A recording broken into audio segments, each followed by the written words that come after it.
안녕하세요, 복리입니다. 아까 오후 4시쯤에 영상을 올렸는데 영상에 좀 문제가 있어서 10월 11일 수요일 오후 7시에 다시 영상을 올립니다. 일단 뉴스부터 정리해 보겠습니다. 시장에 영향을 줄 수 있는 것들이죠.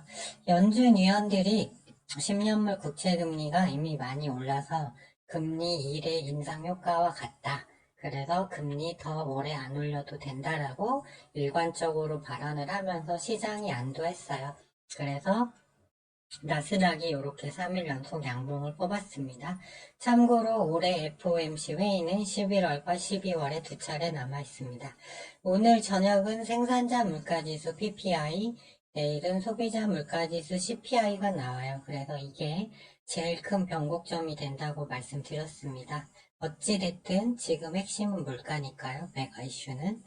연준 위원들이 아무리 비둘기파 발언을 해도 이 두 가지 지표가 상승한 걸로 나오면, 즉 물가가 오른 걸로 나오면 시장은 무조건 하락하게 되어 있습니다. 다행히도 생산자 물가지수와 소비자 물가지수 예측치가 모두 전월 전년 대비 낮은 걸로 나왔어요. 그렇기 때문에 이 구간에서 오늘하고 내일 지표가 예상치대로만 나오면 시장은 당분간 밀릴 일이 없다. 이렇게 보고 있고요.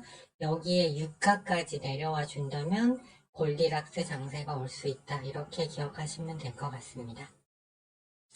이스라엘과 하마스 분쟁 안 보고 갈 수 없죠.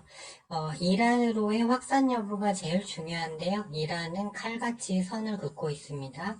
무기 지원한 적도 없고 아무 관련도 없다. 다행스러운 거고요.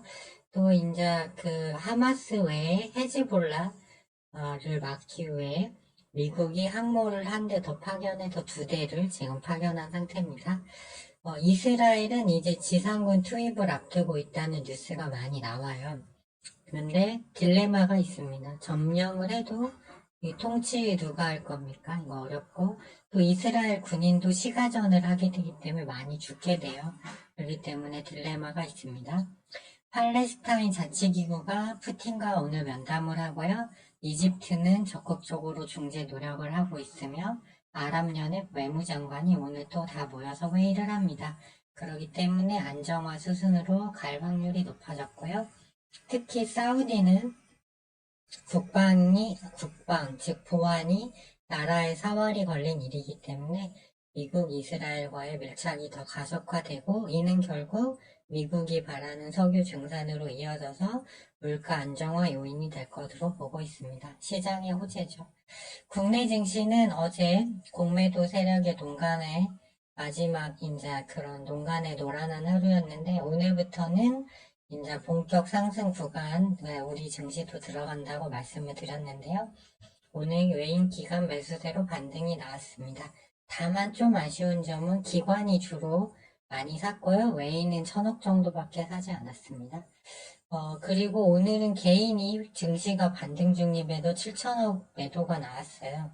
이는 좋은 현상인데요. 왜 그러냐면 제 경험상 증시가 이렇게 투매 구간 끝자락에서 반등이 나오면서 이제 이 상승 흐름이 중기 추세로 바뀔 때 개인들이 매도를 많이 합니다. 그리고 이거를 외인 기관이 받아가는 패턴이 많이 나와요. 그래야 찐바닥이거든요. 그런데 이런 패턴이 오늘 나왔기 때문에 긍정적이라고 보고 있어요. 또 삼성전자와 그 다음에 LG그룹 배터리 호실적이 나왔죠, 예상외로. 그래서 오늘 삼성전자, 다음에 에코프로 그룹주들이 반등이 나온 게 시장으로서는 참 다행이다. 이런 생각이 듭니다. 오늘 기점으로 이제 더 상승할 수 있을 걸로 보고 있지만, 특별하게 강세를 띠는 테마가 없는 것 같아요. 이게 스윙으로 사놓고 하루 이틀 3일 이렇게 들고 가는 패턴은 좀 좋지 않아 보인다고 말씀드렸는데 오늘 또 막 상승하다가 윗꼬리 고점 대비 상승폭을 많이 반납한 종목들이 굉장히 많았습니다. 그래서 아직 이것도 이제 좀 단타식으로만 대응해야 될 것 같고요. 거시 지표를 보면 미국 국채금리 계속 내려오고 있고요. 특히 10년물이 발행량이 많아서 올라가야 되는데도 불구하고 내려오고 있어요. 시장이 긍정적이고요. 달러도 내려오고 있죠. 그러면 환율이 강세가 돼서 외인 매수세 유입 명분이 됩니다. 그리고 유가는 점진적으로 내려올 걸로 전망했는데 어제 오늘 조금씩 하락 중이에요. 방금 그 레바논에 있는 헤즈볼라의 그 이스라엘 공군이 대응 차원에서 공습했다는 뉴스가 나왔음에도 유가가 별 반응을 하고 있지 않더라고요. 그래서 늘 헤즈볼라랑 싸웠으니까 그래서 시장이 이제는 안정화 수순으로 가는구나 이렇게 인식하는 것 같아요. 참고로 어제 나스닥이 막 오르다가 상승폭을 반절 정도 반납한 이유가 헤즈볼라가 일부 게릴라들이 이스라엘 탱크를 공격한다는 그런 얘기가 나와서 빠진 거거든요. 그런데 오늘은 이제 그런 흐름은 나오지 않을 것 같아요. 그리고 오늘 이제 하원의장 선거 진행되죠. 그래서 이제 조던 의원이 되면 우크라이나 지원이 꼭 끊깁니다. 그러면 러우 전 종료는 증시에 큰 호재가 될 거예요. 왜 그러냐면 물가가 내려오기 때문이죠. 그리고 국내 증시 관심 테마는 아마존 인공지능 투자 관련해서 시큐레터, 포시에스, 솔트웨어, 한싹, 가온그룹이 있는데요. 이 중에 한싹 정도는 내일 단타가 가능해 보입니다. 이따 설명드릴게요. 이제 가장 매일매일 살펴보는 핵심 지표 8개를 보시면 10년물 국채금리, 볼린저 밴드 중심선 깼죠. 근데 여기 더 내려오면 이제 계속 내려온다는 거고요. 달러도 볼린저 밴드 중심선 깨고 잘 내려오고 있습니다. 유가, 이스라엘, 하마스 분쟁 때문에 원래 떨어지는 추세에서 갭상승 나왔지만 결국 내려올 거라고 말씀드렸어요, 연휴 때. 그래서인지 계속 내려오고 있죠. 음봉 이러다가 이제 협상 얘기나 나오면 여기서 훅 떨어질 거예요. 그러면 달러와 국채금리도 더 내려오고 증시는 계속 올라간다 이렇게 보시면 될 것 같아요. 나스닥 선물이 3일 연속 양봉이지만 아직 상단 저항선까지 공간이 남았고 나스닥 일간 차트도 마찬가지로 14,000까지는 아직 상승 여력이 남았다고 저는 개인적으로 보고 있습니다. 미국 증시를 잠깐 보시면 유가가 여기서 이제 완전 투기 세력이 여기서 해먹고 나가서 캐졌다가 반등 나오지만 결국 20일 이평이 꺾여 있어요. 그렇기 때문에 계속 내려올 걸로 보고 있고 달러도 이제 상단 저항 맞고 21선까지 왔지만 이제 여기서 유가가 더 내려가면 달러도 많이 내려올 겁니다. 그리고 여기서 과열 신호 맞고 떨어진 거라서 여기서 떨어지는 구간 동안 증시는 역으로 올라간다 이렇게 보시면 되고요.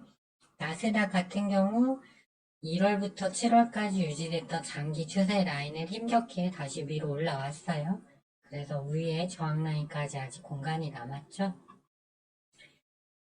30분봉으로 보면 어제 여기서 만일 헤즈볼라 공격 뉴스 나온 후에 이제 내려왔는데 계속 올랐으면 과열을 안고 가기 때문에 오늘 떨어질 자리인데 오히려 그 뉴스 때문에 과열을 시켰어요. 그렇기 때문에 오늘 생산자 물가지수가 예측치대로 나오면 여기서 또 올라간다. 네, 과열을 어제 시켰으니까 그런 개념으로 이해하시면 될 것 같아요. 그러면 내일 한국장 또 오르겠죠? 이제 그렇게 저는 일단 보고 있습니다. 일단 재건 쪽은 이슈가 나왔을 때 크게 갈 수 있습니다. 그러니까 비중 20-30%만 가지고 뭐 유신, SY, 삼부토건, 금강공업 이거는 이제 잊어버리고 가지고 가시는 게 좋을 것 같고요. 에너지주는 오늘 시외에서 다 빠졌어요. 한국석유, 홍구석유, GSE 이런 애들은 평화 무드로 가면 빠질 수밖에 없겠죠. 유가와 같이 움직이니까. 그리고 반도체 좀 움직였지만 여전히 좀 약하고요. 정치 테마 아마 오늘 민주당이 이기면 내일 동신건설이랑 에이텍 정도 겹쳐서 가겠죠. 그렇지만 좀 이쪽은 하고 싶지가 않더라고요. 통신하고 데이터 처리, 뭐 자율주행도 올랐지만 힘이 얘네들은 어느 정도 오른 자리여서 그런가 좀 힘이 약해졌어요. 바이오 제약도 오늘 상승한 종목이 많은데 그렇게 강하지 못했습니다. 얘네도 이미 많이 올라서 그런 것 같아요. 그래서 신규 상장주가 한 달 전에 좋았는데 한 달 동안 또 침체돼 있었거든요. 근데 요즘 스물스물 거래량이 적다 보니까 30분봉 보면 완전 이렇게 바닥인 애들이 많아요. 그래서 이제 스물스물 테마화 되는 느낌이 듭니다. 그래서 뭐 파러사이 바이오, 센서뷰, 넥스틸, 스마트 레이더 시스템은 다 위치가 비슷하죠. 네, 그래서 이쪽이 테마화 된다면 당분간 이렇게 좀 위로 막 가려는 흐름이 나올 수도 있겠어요. 그리고 이제 아마존 인공지능 투자 관련주 시큐레터인데요. 바닥 여도 패턴이 비슷하죠. 이제 더 떨어질 때 없는 구간까지 와서 오늘 반등 나오다가 이제 이제 상승폭 밀렸는데 위로 21선까지 여유가 있죠. 그리고 포시에스는 오늘 시간에 상한가를 갔어요. 얘도 오늘 급등했다가 밀렸다가 상한가 가서 얘가 달리면 시큐레이터, 솔트웨어 이런 애들도 같이 갈 수 있어요. 솔트웨어는 좀 비춘 게요. 이미 상승이 많이 나왔어요. 그렇기 때문에 얘는 좀 비춥니다. 그래서 한 싹 정도가 저는 좀 괜찮아 보이는데 여기서 상장 후에 밀리고 계속 이 이슈로 올라왔어요. 보안 관련주입니다. 근데 30분봉을 보면 정배열이에요. 오늘 시간에서 이제 빠지니까 놀라서 2.9% 정도 마이너스로 끝났는데 오늘 미국장이 올라 끝나면 내일 1, 2% 내에서 하락 출발하겠죠. 그러면 이쪽이 좀 움직일 확률이 있는 것 같습니다. 그래서 한 싹 정도 좀 괜찮아 보이고요. 그 외에 스마트 레이더 시스템, 넥스틸, 센서뷰, 그 다음에 파로사이 바이오 정도는 내일 관심권에 놓고 단타를 한번 해볼 생각입니다. 지금 이제 한번 다시 볼까요? 지금 이제 현재 어떻게 거시지표가 움직이는지 한번 다시 보겠습니다. 참고로 오늘 생산자 물가지수는 9시 반에 결과가 어디 볼까요? 예, 차례 국진이 다 하락 중이고 소득가 속 마이너스. 그다음에 요즘 유럽 천연가스가 아직 저점이긴 한데 발트의 가장 깨지 홍주 뭐 들어가고 해서 3일 동안 많이 올랐는데 다행히 천연가스도 내려가고 있네요. 그러면서 나스닥 선물은 0.26% 상승 중입니다. 그러니까 겁내지 마시고 오늘 내일 물가 지표만 예상대로 나오면 나스닥 지금 13,562인데 14,000까지는 충분히 갈 수 있는 자리다. 이렇게 보고 있고요. 이제 그렇게 되면 다음 주 시황은 이제 금요일 날 마감 후에 그런 것들을 이제 다 확인하고 이제 한번 다시 주말에 또 시황을 올려드릴게요. 일단은 이번 주 단기 시황은 이렇습니다. 그러면 모두 오늘 또 성공 투자하시고요. 미국장 투자하시는 분들 오늘 또 화이팅 하시기 바랍니다. 시청해 주셔서 감사합니다.